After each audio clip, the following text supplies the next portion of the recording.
Hello everyone, हम class 6 इतिहास की एनसीईआरटी को स्टडी कर रहे हैं। ये जो बुक है क्लास 6 इतिहास की, वो हमें प्राचीन इतिहास की जानकारी देती है।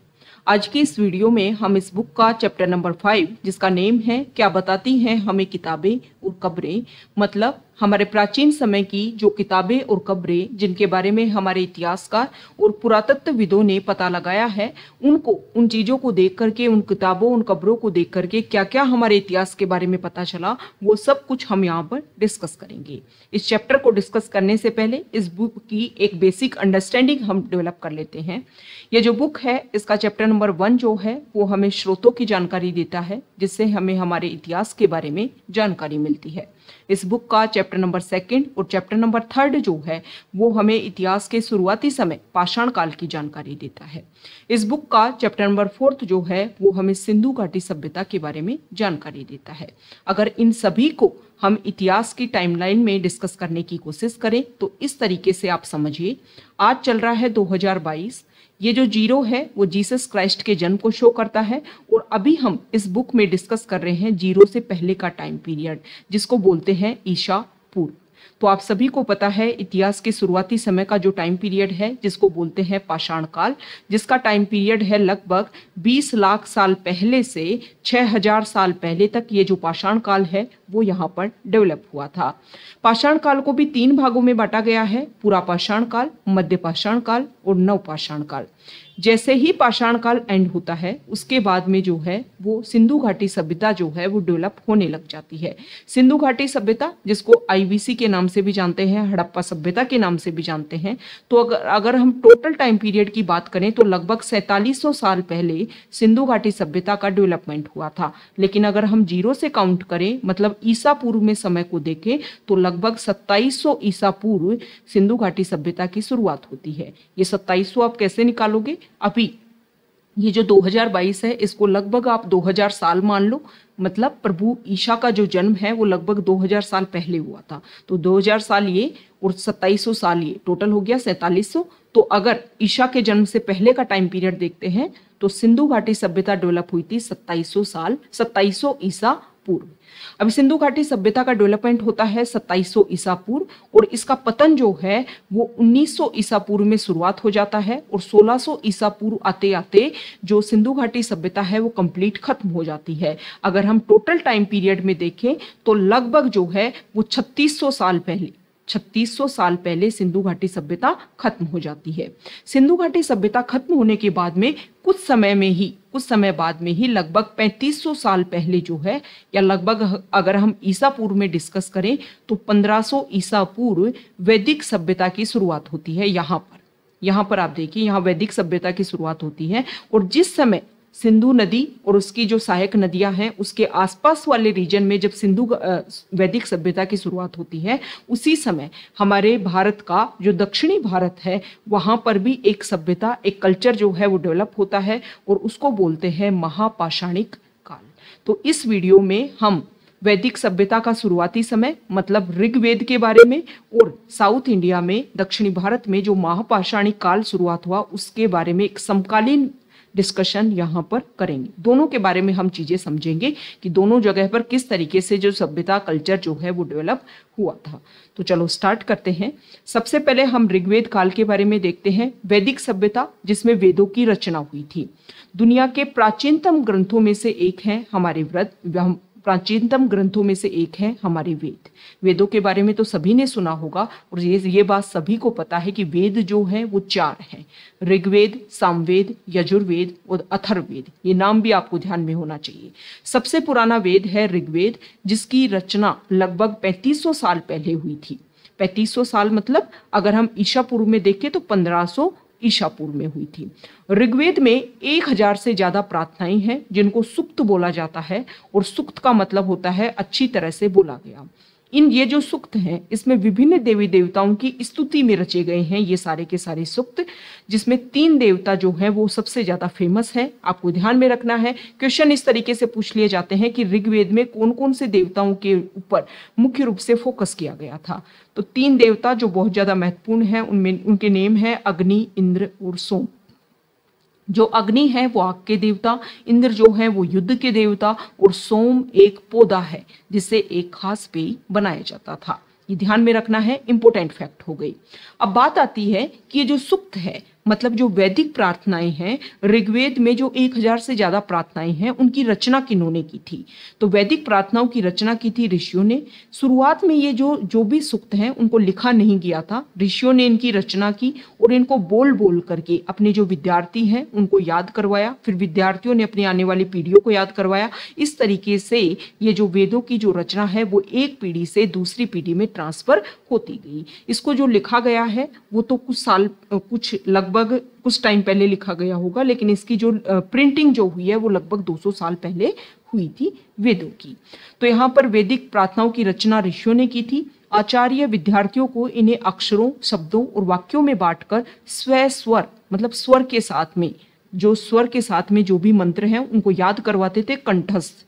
अधिकांश सूक्तों के रचयिता, ये भी आपको ध्यान में रखना है कि वैदिक काल जो है उसका जो स्टार्टिंग पॉइंट है, जिसको ऋग्वेदिक काल के नाम से भी जानते हैं, उसमें जो कुछ सूक्त हैं वो पुरुषों ने भी रचना की थी और कुछ प्रार्थनाओं की रचना, कुछ सूक्तों की रचना महिलाओं ने भी की थी। मतलब महिलाओं की जो कंडीशन है वो ऋग्वेदिक काल में अच्छी थी। ऋग्वेद की जो भाषा है वो प्राक संस्कृत या वैदिक संस्कृत कहलाती है। हम स्कूल में जो संस्कृत हमने पढ़ी है उससे थोड़ी सी भिन्न है। अब ये संस्कृत की उत्पत्ति कहाँ से हुई, इसके इतिहास को हम जान लेते हैं। संस्कृत भाषा जो है वो भारत यूरोपीय भाषा परिवार का हिस्सा है।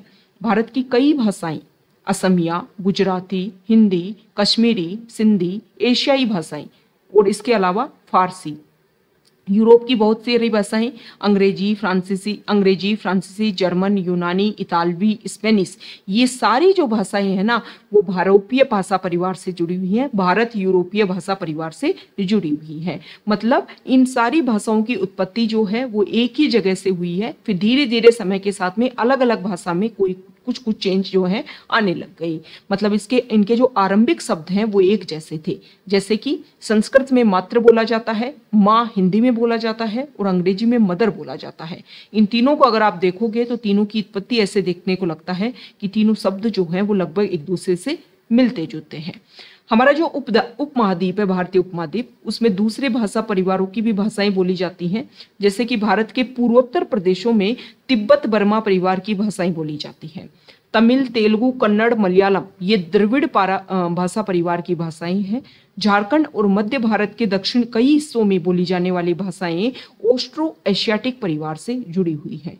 तो ये संस्कृत का ओरिजिन कहाँ से हुआ ये हमें पता होना चाहिए। इसके अलावा भारत की कौन कौन सी भाषाएं और यूरोपीय भाषाएं जो हैं उनका परिवार भी या उनकी उत्पत्ति भी भारतीय भाषा से हुई है।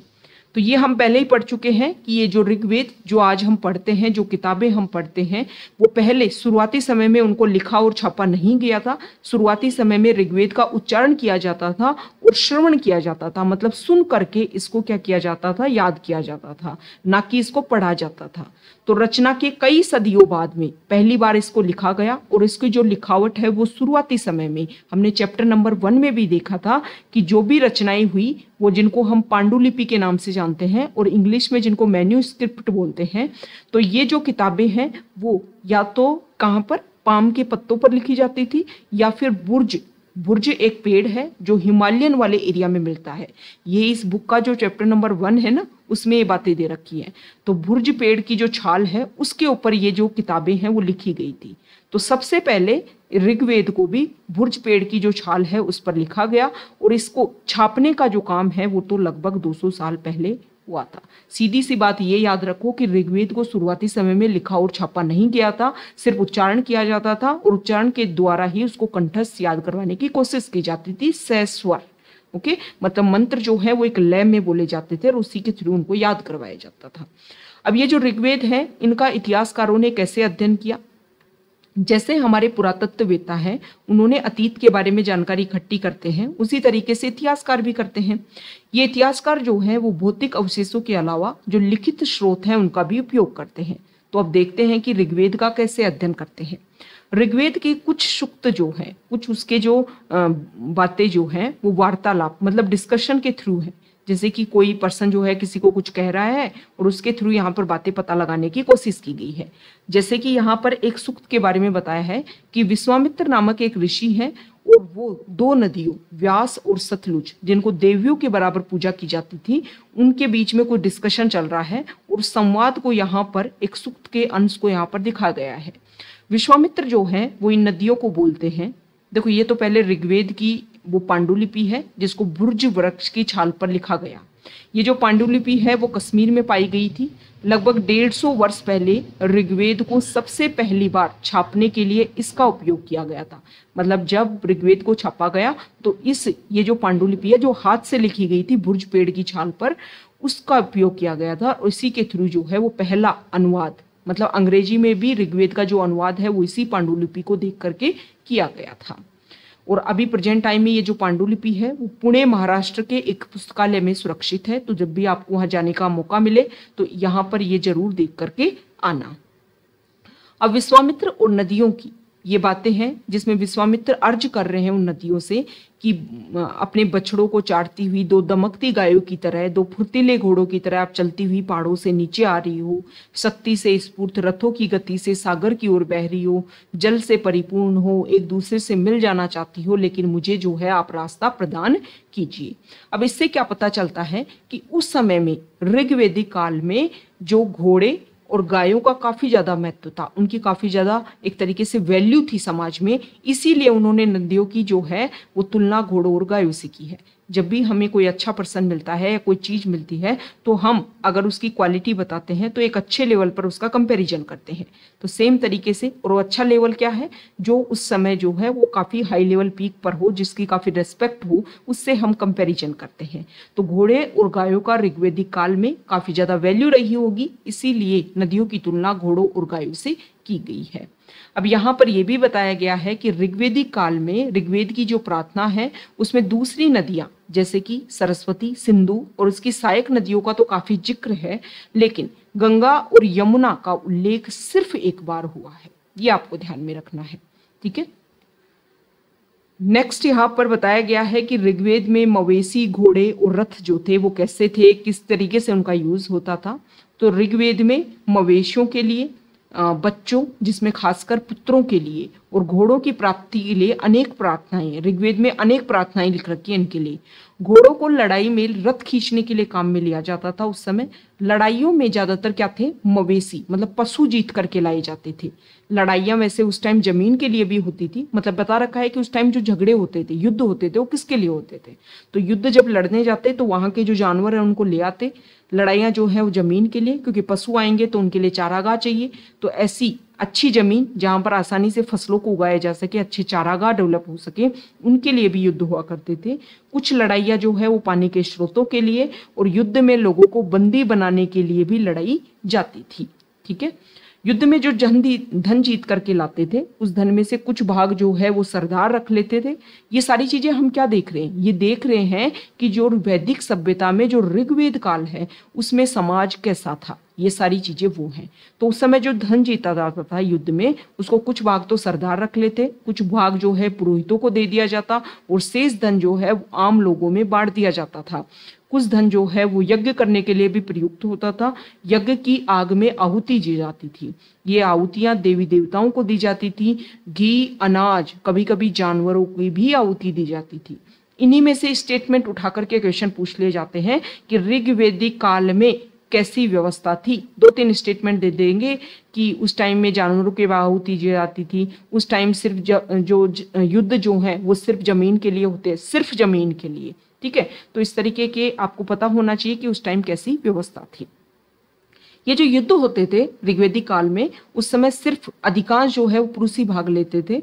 सबसे इंपॉर्टेंट बात, कोई स्थायी सेना नहीं होती थी, लेकिन लोग सभाओं में मिलते थे और युद्ध और शांति के विषयों में सलाह मशविरा करते थे। यहाँ ये ऐसे लोगों को अपना सरदार चुने, मतलब इन लोगों का जो ऋग्वेदिक काल में जो समाज था उसका इस तरीके का राजा हुआ करता था। ऐसा नहीं था कि राजा के बाद में, राजा की मृत्यु के बाद में उसका बेटा राजा बनेगा, ऐसा नहीं था। जो व्यक्ति बहादुर हो, जो व्यक्ति योद्धा हो, उसी को ही यहाँ का जो समाज है ऋग्वेदिक काल में वो अपना सरदार चुनते थे। अब यहाँ पर लोगों की विशेषता बताने वाले कुछ शब्द बताए गए हैं कि लोगों का वर्गीकरण जो है वो ऋग्वेदिक काल में काम, भाषा, परिवार, समुदाय, निवास स्थान, सांस्कृतिक परंपरा के आधार पर किया जाता रहा है। ऋग्वेद में लोगों की विशेषता बताने वाले कुछ शब्द हैं। ऐसे दो समूह हैं जिनका वर्गीकरण काम के आधार पर किया गया है। पुरोहित, जिन्हें कभी कभी ब्राह्मण कहा जाता था, ये तरह तरह के यज्ञ और अनुष्ठान करते थे। और दूसरे लोग थे राजा। ये राजा वैसे नहीं थे जैसे कि हम बाद में मुगल काल इसमें पढ़ेंगे कि राजा मर गया तो उसके बाद में उसका बेटा बन गया। ना, राजा की मृत्यु के बाद में उसका बेटा शासक नहीं बन पाता था। पहले ही हम पढ़ चुके हैं, जो व्यक्ति बहादुर और कुशल योद्धा होगा उसी को राजा बनाया जाता था। ना तो राजा के पास में बड़ी राजधानी होती थी, ना महल हुआ करते थे, ना उनके पास में खुद की सेना थी, ना ही ये कर लेते थे, टैक्स भी नहीं लेते थे उस टाइम में। ठीक है, ये इंपॉर्टेंट फैक्ट हो गए हैं राजा के बारे में। इसके अलावा जनता और पूरे समुदाय के लिए भी दो शब्द यूज होते थे, एक था जन और दूसरा था विस, जिसी से ही बाद में वैश्य शब्द निकला है, जिसके बारे में हम आगे के जो चैप्टर हैं उसमें पढ़ेंगे। ठीक है, ऋग्वेद में विस और जनों के नाम मिलते हैं, जिन्हें हम पुरुजन या विस, भरतजन, विस, यदुजन, विस जैसे कई उल्लेख मिलते हैं। ऐसे शब्द देखने को मिलते हैं ऋग्वेद में, जिसका एक अर्थ निकालने की कोशिश की गई है कि इन लोगों के लिए ये चीजें बोली गई होंगी। अब यहाँ पर यह बताया गया है कि ये जो प्रार्थनाएं जो रचना की गई, ऋग्वेद में हमने पढ़ा ना कि 1000 से ज्यादा प्रार्थनाएं जो हैं वो रची गई हैं। इन प्रार्थनाओं की रचना जो है वो बोला जाता है कि कभी कभी इनकी रचना करने वाले लोगों ने ये लिखा है कि हम जो हैं वो या आर्य थे, मतलब खुद को उन्होंने आर्य माना है, और अपने विरोधियों को ये लोग जो है वो दास या दस्यु मानते थे। दस्यु वे लोग थे जो यज्ञ नहीं करते थे, दूसरी भाषाएं बोलते थे। दूसरी भाषाएं इसलिए बोलते होंगे कि हो सकता है कि ज्यादातर युद्धों में जिन लोगों को पकड़ करके लाया जाता था उनको दस्यु बोला जाता होगा, और युद्ध तो दूसरी जगह पे लड़ा जाता था, मतलब उस जगह के जो लोग हैं यहाँ पर आ गए होंगे तो वो तो दूसरी भाषाएं बोले होंगे। ठीक है, बाद के समय में दास शब्द का मतलब गुलाम हो गया। दास वे स्त्री और पुरुष होते थे, मतलब गुलामी में स्त्रियों को पकड़ के लाया जाता था, जिन्हें युद्ध में बंदी बनाया जाता था। उन्हें अपने मालिक की हर बात माननी होती थी, उन्हें मालिक की जायदाद माना जाता था, मालिक जो बोलता था वो लोग करते थे। अब हमने शुरुआत में देखा था ना कि जिस टाइम ऋग्वेद की रचना हो रही थी उत्तर पश्चिम भारत में, उसी समय भारत में दूसरी जगहों पर एक अलग तरह का विकास हो रहा था, जिसको बोलते हैं महापाषाणिक काल। इसके बारे में हम पढ़ेंगे। महापाषाणिक काल जो है वो लगभग 3000 साल पहले शुरुआत हुई इसकी, लगभग 3000 साल पहले। महापाषाणिक कब्र बनाने की जो प्रथा है इसको बोलते हैं, मतलब इसमें क्या होता था कि किसी भी पर्सन को अगर दफनाया जाता था मृत्यु के बाद में, तो कहीं कहीं पर तो ऐसे देखने को मिलता था कि उस पर्सन की कब्र के ऊपर एक बहुत बड़ा पत्थर रख दिया जाता था। शायद इसलिए रखा जाता होगा कि एक पता रहे, एक अवेयरनेस रहे कि अच्छा यहाँ पर हमने अपने परिवार के किसी पर्सन को दफनाया था। जैसे कि प्रेजेंट टाइम में हम देखें तो क्रिश्चियन जो कम्युनिटी है उसमें ऐसे ही होता है कि दफनाने के बाद में उनको जब उसके बाद में क्या किया जाता है, वहां पर जब कोफिन में रख करके उनको दफनाया जाता है तो उसके ऊपर एक पत्थर जिसके बारे में उनकी सारी जानकारी उसके ऊपर लिख दिया जाता है, जिससे उनके बारे में सारी जानकारी पता होती है, उनकी फैमिली को भी पता होता है कि यहाँ पर उनकी फैमिली का मेंबर जो है वो दफनाया हुआ है। तो उस टाइम जो है वो लोग बड़े सा पत्थर रख देते होंगे और उससे ये सारी चीजें जो है वो जानकारी प्राप्त करते होंगे। लेकिन कुछ जगह पर इसका जो एक अजीब सा वर्जन और देखने को मिला है, कुछ जगह पर जो कब्रगाह है उसको इस तरीके से दिखाया गया है कि चारों तरफ इस तरीके से बड़े बड़े पत्थर, फिर बीच में यहाँ पर छोटे छोटे पत्थर, और यहाँ पर ये जो बीच में जो जगह है इसमें जो है वो इस तरीके से इसको खोखला रखा जाता था, जिससे ये पता लगता है कि उस समय के जो लोग हैं वो क्या करते होंगे कि मान लो किसी परिवार के जो पर्सन की डेथ हुई उसको यहाँ पर दफनाया गया, फिर उसके बाद में इस जगह से उसी परिवार से किसी और पर्सन की भी डेथ हो तो इसी जगह से वो उसको उसी जगह पर, मतलब एक परिवार के लिए एक जगह निश्चित की गई हो, इसलिए ये जो व्यवस्था है वो यहाँ पर की गई होगी, ऐसा मानते हैं। ओके, तो यहाँ पर ये बताया गया कि देखो महापाषाणिक जो काल है वो लगभग 3000 साल पहले शुरू हो गया था। कहाँ शुरू हुआ था? दक्कन, दक्षिण भारत, उत्तरी पूर्वी भारत और कश्मीर में। यहाँ पर महापाषाणिक काल के कुछ जो है एग्जाम्पल भी दे रखे हैं। आपका जो चैप्टर नंबर 2 है इस बुक का, उसमें एक मैप दे रखा है जिसमें पुरापाषाण काल, मध्यपाषाण काल, नवपाषाण काल, महापाषाणी काल, आधुनिक नगर और प्रारंभिक गांव, इन सभी के बारे में बातें बता रखी है मैप के थ्रू। तो वहां पर जाकर के आप इसको व्यू करना। यहाँ पर 2 एग्जाम्पल दे रखे हैं। एक तो इनाम गांव का, इनाम गांव जो है वो महाराष्ट्र वाले रीजन में आपको देखने को मिलेगा। तो यहाँ पर ये जो कब्रें मिली हैं उसमें पर्सन के साथ में, मृतकों के साथ में अलग अलग किस्म के बर्तन मिले हैं, लोहे के औजार मिले हैं, हथियार मिले हैं, घोड़ों के कंकाल मिले हैं, सामान मिले हैं, पत्थर और लोहे के सोने के गहने मिले हैं। सीधी सी बात यह है कि मतलब जो है उस टाइम के लोगों को ये लगता होगा कि मृत्यु के बाद में भी जीवन है और ये लोग जो हैं ये सारी सामान इनके काम आएंगे, इसलिए रखा जाता होगा। अब यहाँ पर जो कब्रें मिली हैं उनकी जब जानकारी हासिल की गई तो किसी कब्र में तो बहुत सारी चीजें मिली हैं और किसी कब्र में कुछ नहीं मिला। मतलब समाज में जो है अमीर लोग जो थे, जिसकी जैसी कंडीशन थी उसके अकॉर्डिंग ये चीजें पता चलता है कि समाज में ये तो था कि कुछ लोग अमीर थे, कुछ लोग गरीब थे। ओके, तो यहाँ पर एक कब्र के बारे में बता रखा है जिस कब्र में ये सारी चीजें मिली हैं।